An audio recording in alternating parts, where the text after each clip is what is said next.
I had always imagined that if my marriage ever ended, it would be in a storm of shouting, slammed doors, and words too sharp to take back. But in reality, it unraveled over dinner, as calmly as if my wife were telling me she'd ordered a different bottle of wine. The candlelight flickered across Miriam's face, casting soft shadows that should have made her look beautiful. Instead, it made her unreadable. Her fingers traced the rim of her glass, hesitation lingering in the air between us. And then she said it. "I'm leaving you." I didn't react at first. The words hovered over the table, floating between the plates and silverware, waiting to sink in. Miriam watched me carefully, probably expecting shock, confusion, maybe even panic. I gave her none of those things. Instead, I set my fork down and leaned back in my chair. "I see." Her lips pressed together. "Nathan, I know this is a lot, but I need you to understand." I held up a hand, stopping her mid-sentence. "Let me guess. We grew apart. This isn't about you. It's about me. Or my personal favorite, I didn't mean to hurt you. Am I close?" Her eyes flickered with something guilt? Frustration? It was hard to tell. "It's not that simple." I exhaled through my nose, a quiet laugh escaping before I could stop it. "Miriam, it's always that simple." She looked away, unable to hold my gaze. That's when I knew, really knew, this had been planned. It wasn't a moment of impulsive honesty. It was calculated. Rehearsed. "How long?" I asked. She hesitated. "Nathan." I repeated, slower this time. "How long?" Her fingers tightened around her napkin. 6 months. There it was. The truth, laid bare in 2 small words.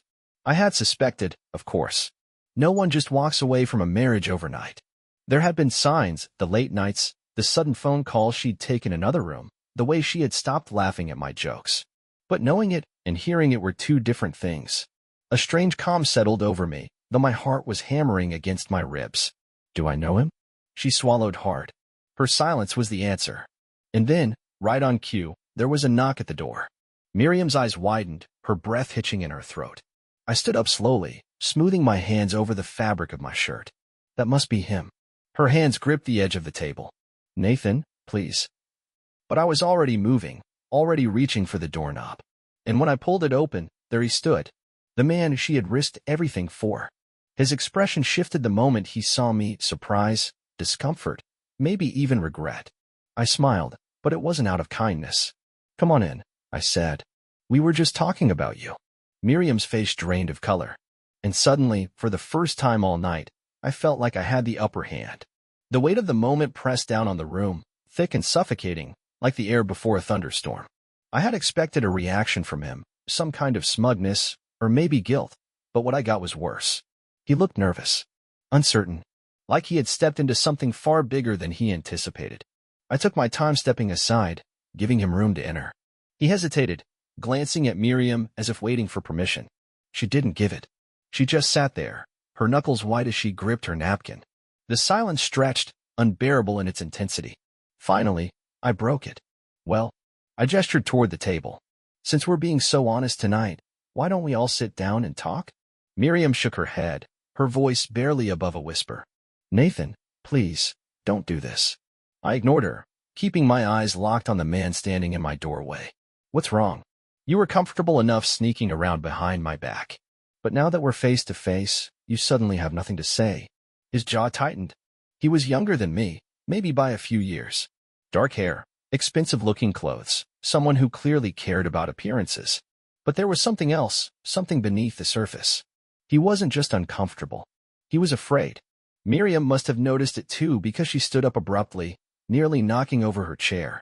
"That's enough. I don't want to do this. I just want to leave." I let out a slow breath, shaking my head. "Of course, you do. That's what you're good at, isn't it?" She flinched, but I didn't let the guilt settle. I turned my attention back to him. "At least tell me your name." His throat bobbed as he swallowed. "Wesley." I nodded, rolling the name over in my mind. Wesley. It didn't suit him. I turned back to Miriam. "And this is the guy? The one worth throwing everything away for?"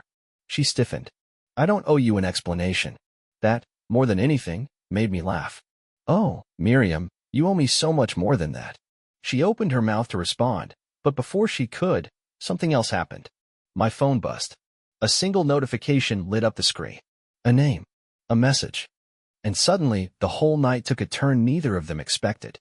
Because while I had been waiting for this moment, preparing for it, I wasn't the only one with secrets. And now? Now, it was my turn to decide just how much of the truth I was ready to share. The moment my phone buzzed, the entire room shifted. It was like a string pulled too tight, vibrating with tension, ready to snap. I didn't reach for my phone right away. Instead, I let it sit there on the table, the screen glowing with an unread message. I wasn't in a rush. I wanted to see their reactions. Miriam's eyes darted toward it, a flicker of something crossing her face, fear, confusion, or maybe guilt. Wesley, on the other hand, stiffened, his hands slowly curling into fists. Interesting. I leaned forward, resting my elbows on the table. Something wrong. Neither of them answered. I let the silence hang between us for another second before finally picking up my phone. I tapped the screen, my expression unreadable as I read the message. Then, slowly, I turned the phone around so they could see. Miriam deserves to know. You deserve to know. He's not who you think he is. Check the attachment. The message was from an unknown number. Below it, a single file was waiting to be opened. I glanced up at Wesley, studying him carefully. His entire posture changed in an instant. Before, he had looked nervous. Now, he looked defensive. Miriam, on the other hand, frowned. What is that? I didn't answer. Instead, I clicked the attachment. A video loaded. The quality wasn't great, like it had been recorded on a phone from a distance. But the faces were clear enough. It showed Wesley, standing in a dimly lit parking lot, talking to a woman I didn't recognize. But it wasn't just the conversation that mattered. It was the body language. The way he kept looking over his shoulder. The way he grabbed her wrist when she tried to leave. Then, I heard it. You don't get to change your mind now. Wesley's voice. His exact words. The way he said them made my stomach tighten. It wasn't affectionate.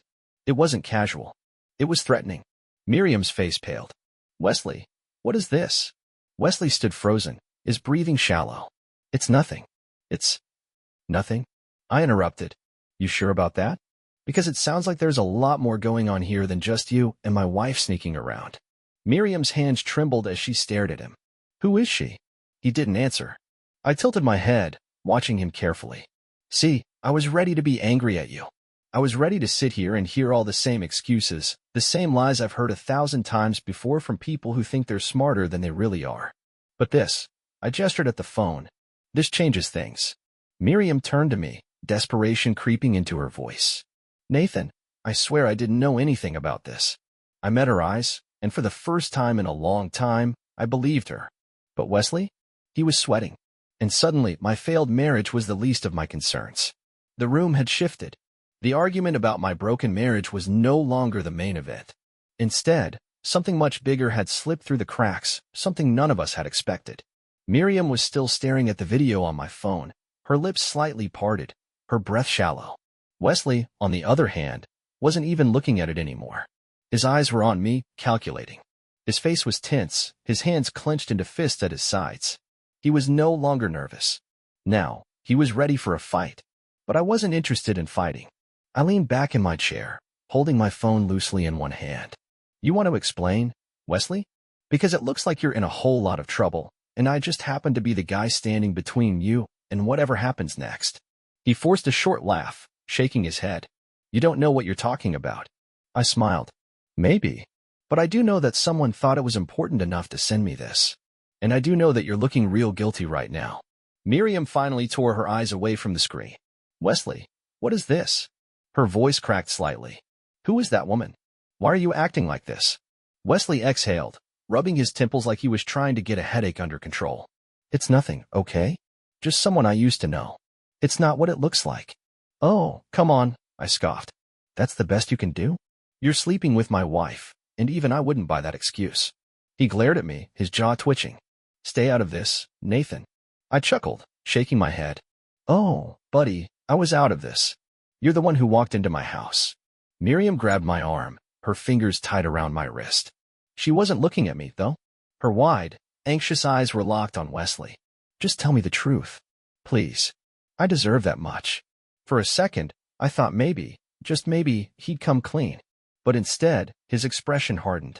He took a step back, his shoulders squaring, his confidence snapping back into place like a mask settling over his face. It doesn't matter. None of this matters. Miriam, let's just go. You don't owe him anything. Miriam's grip on my wrist tightened. I could feel her pulse racing under her skin. But do I owe you? That stopped him. She let go of me and stepped forward. Because I gave up my marriage for you. I threw away everything for you. And now I see some random video of you acting like some stranger, and you won't even tell me what's going on. Wesley ran a hand down his face, his frustration peaking. This isn't the time, Miriam. Then when is the time? She snapped. When I find out even more things you've been keeping from me. The moment stretched. And then, another notification popped up on my phone. Not a message this time. A live call. From the same unknown number. I turned the screen toward them. Looks like we're about to find out the answer whether we like it or not. Neither of them spoke as I pressed accept and put the call on speaker. A woman's voice, sharp and urgent, came through immediately. Nathan? You don't know me, but you need to listen to me carefully. Your wife's boyfriend? He's not who he says he is. Miriam gasped, stepping back. What? Wesley's face went pale. Hang up the call. I ignored him. Who are you? I asked. Why should I believe anything you say? The woman on the other end didn't hesitate. Because if you don't, Miriam is in danger. The entire world seemed to stop. Miriam's breath hitched, her fingers flying to her lips. Wesley swore under his breath, his entire body going stiff. I stared at the phone, my grip tightening. Start talking, I demanded. Right now. And on the other end, the woman did exactly that. And what she told me changed everything. Miriam was shaking. Wesley was stiff as a statue. And me? My mind was racing, trying to piece everything together before I even knew what I was dealing with. The woman on the other end of the call didn't waste time. Listen to me, she said, her voice urgent, controlled, but with an edge of desperation. You need to get her away from him. Now. Miriam pressed a hand against her chest. Who are you? What are you talking about? Wesley took a step forward, his face cold and unreadable. Hang up the phone. I ignored him. Why? I asked the woman. Why does Miriam need to leave? There was a brief pause. Then, in a voice laced with warning, she said, because he's not just cheating with your wife. He's using her. Miriam's breath hitched. What? I sent you that video for a reason, Nathan, the woman continued. That girl he was talking to? That's my sister. And she disappeared the next day. The words felt like a punch to the gut. Miriam grabbed my arm, her nails digging into my skin. That can't be true. Oh, it's true, the woman shot back. And I have proof. But I need to know one thing first. Miriam, how much do you actually know about Wesley? The room was dead silent. Miriam's lips parted, but no words came out. Her eyes flicked toward Wesley like she was seeing him for the first time. I saw it happen in real time. The realization. The creeping horror of a person finally understanding that the life they thought they knew had never been real. Wesley didn't even try to deny it. Instead, his entire demeanor changed. He let out a slow breath, rolling his shoulders back, as if shedding a mask he had been wearing for too long. His fear was gone. His tension had melted away. Now he just looked calm. Too calm. And that's when I knew. I had been so focused on my marriage crumbling, so obsessed with proving Miriam's betrayal, that I had missed the bigger picture. This wasn't just about an affair. This was about something much, much worse. Wesley gave a small, almost amused shake of his head. Well, he muttered. I guess there's no point pretending anymore. Miriam took a step back. What are you talking about? He looked at her, really looked at her, and for the first time, I saw something that sent a chill down my spine. There was no love there. No regret. Just indifference. You were convenient, Miriam, he said simply. That's all you ever were. Her face crumpled, like he had just reached inside her chest and crushed something vital. You're lying. Wesley smirked. Am I? I clenched my fists. I had never been the kind of man to get physical, but in that moment, I wanted to break something. The woman on the phone spoke again. Nathan, get her out of there. But before I could even move, Wesley reached into his pocket. And that's when I saw the glint of metal. Not a weapon. Not something violent. A key. Miriam's apartment key. He twirled it between his fingers, watching us with something close to amusement. You didn't think I'd let you just walk away, did you? The floor seemed to tilt beneath me. Miriam reached for me instinctively, and I felt her fingers tremble against my arm. Nathan, she whispered. What is happening? I swallowed hard. I didn't have an answer, but I knew one thing. We needed to leave. Now. Miriam's breathing was shallow, her grip on my arm tightening with each second of silence. Across from us, Wesley still stood relaxed, twirling the key between his fingers like he had all the time in the world. I had been so focused on my anger, on the betrayal, that I had completely misjudged what kind of person I was dealing with. This wasn't just a man who had snuck around with my wife. This was someone who had planned every move, controlled every detail, and was now watching it all unravel with an eerie kind of amusement. The woman on the phone was still there, her voice urgent. "Nathan, listen to me. You don't have much time. You need to get Miriam out of there." Miriam's eyes darted between me and Wesley. She looked lost, her world crumbling around her in real time. "What does she mean?" she whispered. "Why would I be in danger?" I wanted to give her an answer. I wanted to tell her it was all a misunderstanding, that she had been tricked but that we could fix it. But deep down, I knew the truth. Wesley wasn't just a liar. He was a manipulator. And we had no idea how deep this went. I took a slow step forward, keeping my voice level. "Give me the key, Wesley." He tilted his head, like he was considering it. "Why?" "Because whatever game you're playing is over." A short laugh escaped him. "Nathan, you're still thinking too small. This isn't a game. This is life. And the sooner you realize that, the easier it'll be for everyone." Miriam flinched like she had been slapped. "You used me," she said, her voice barely above a whisper. Wesley sighed, rubbing a hand over his face. "Miriam, don't act so surprised. You knew something wasn't right. You just ignored it." She shook her head furiously, her whole body trembling. "I loved you." Wesley gave her a pitying look. "That was your mistake." I felt my jaw tighten. I had spent months agonizing over this affair, convinced that I was the fool, the one left behind while my wife moved on. But the truth was, she had never really been in control of this relationship. She had been led right where Wesley wanted her. And now, she was trapped. The key glinted under the dining room light as he flipped it over in his palm. "You can walk out of here, Nathan. You can go live your life, forget all about this." His eyes flicked to Miriam. "But she stays." I clenched my fists. "That's not happening."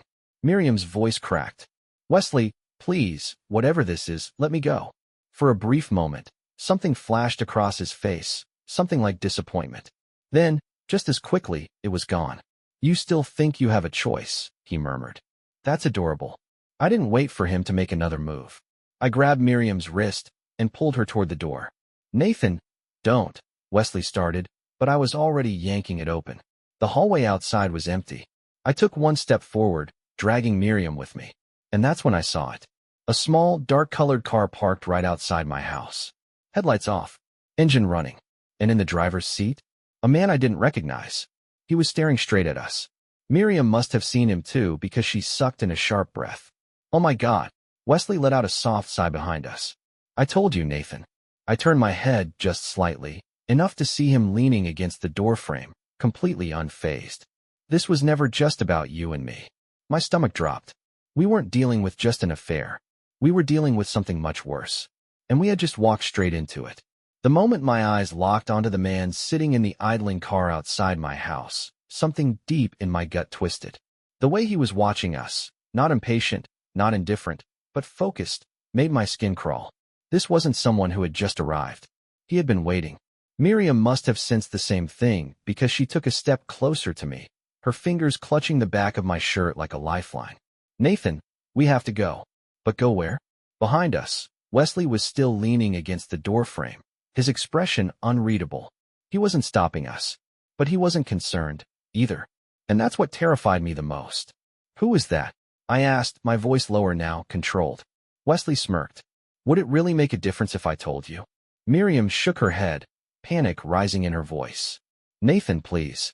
I stepped forward onto the porch, my feet moving before my brain had even caught up. The air outside was thick, the kind of heavy stillness that comes before a storm. The car's engine hummed low and steady, a background noise that felt deafening in the silence. The man in the driver's seat didn't move, didn't blink. And then, without warning, his door opened. Miriam flinched behind me, but I didn't move. Not yet. The man stepped out. He was tall, broad-shouldered, wearing dark clothes that blended too easily into the night. He wasn't in a rush. He stretched his arms slightly, rolling his shoulders like this was just another night for him. "Nathan Clark," he said, his voice deep and slow. "Nice to finally meet you." Miriam stiffened. I could feel her fear vibrating through the air, but I kept my expression steady. "And you are?" The man let out a soft chuckle, shaking his head like I had just asked something amusing. Does it matter? He glanced at Miriam. You coming? I felt her go rigid behind me. I turned my head slightly, just enough to see her reaction. Her lips were parted, her breathing shallow. But she wasn't confused. She was horrified. That's when I knew. She recognized him. I looked back at the man. What is this? He gave me an easy shrug. That depends on how much you already know. The air around us tightened. I had been prepared for a lot of things tonight. Betrayal. Lies. A messy divorce. But this was something else. I turned back to Miriam fully now, stepping closer, lowering my voice. Miriam, tell me the truth. Right now. Her eyes were glossy, distant. She shook her head. I didn't know it would go this far. The man let out a soft whistle. That's cute, he muttered. She still thinks she's the victim. Wesley's voice came from behind us, smooth as ever. Nathan, you're a smart guy. You've probably figured out by now that this isn't just about an affair. I clenched my fists. Then tell me what it's about. The man in black tilted his head. It's about choices. He took another step forward, his heavy boots crunching softly against the gravel. And right now, Nathan, you have one to make. The street light above flickered, casting shifting shadows across the pavement. I swallowed hard, keeping my breathing even. What do you want? The man grinned. For you to walk away. The words settled over me like a weight. Walk away from what? The man shrugged. From her. He gestured toward Miriam without looking at her. From this. From all of it.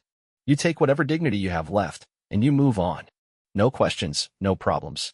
I narrowed my eyes. And if I don't? The smile didn't leave his face. Then we have a problem. My heart pounded in my chest, but I didn't let it show. And what about Miriam? I asked, my voice slow measured. He sighed, like he was tired of the conversation. She made her choices. A shiver ran down my spine. So, what? You expect me to just leave her here? He nodded. That's the deal. Miriam let out a choked sound, stepping forward. Nathan, please, don't. I held up a hand, stopping her. My mind was racing. Every possible scenario, every way this could play out. I had walked into this night thinking I was just dealing with a broken marriage. But the truth was much worse. And now, I had to make a decision. The right one. One that neither of them would see coming. The weight of the moment pressed down on me. The man in black stood just a few feet away, his expression calm, unreadable. Wesley lingered in the doorway, still watching, still waiting. And Miriam, my wife, the woman who had betrayed me, stood frozen between them, her face pale, her breath shallow. You walk away, Nathan. The man's voice was low, almost bored. That's the deal. I exhaled slowly, forcing my heartbeat to steady. I had spent months feeling powerless in my own marriage, watching it slip away, wondering where I had gone wrong. But now, I understood something. This wasn't about me. It was never about me. It was about control. Wesley had controlled Miriam. He had manipulated her, drawn her in, used her for whatever purpose he had in mind.